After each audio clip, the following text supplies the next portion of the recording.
Yakito kisni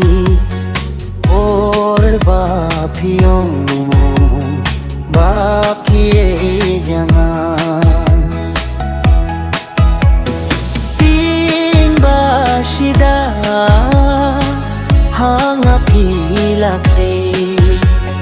nadukut shedem hangapisei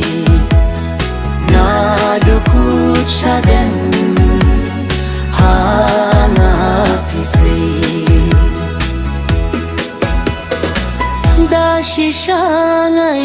dashishangai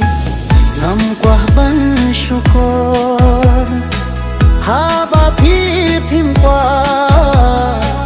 ngamlahban penbor baro dei mapi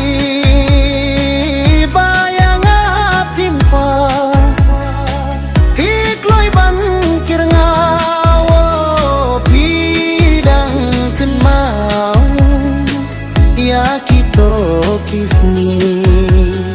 por bapiyong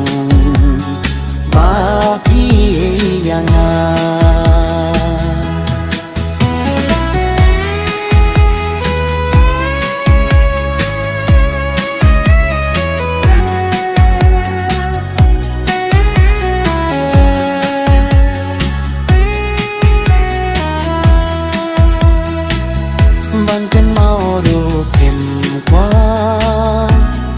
ban kletro pinna baroki bangala kren happy kenyai sa ban ken mau ru pim kwa ban kletro pinna baroki bangala kren happy kenyai sa dashishangai namkwahban syukur haba pipim kwa ngamlaban penbor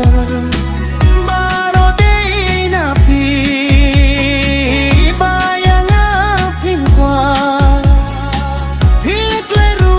pirma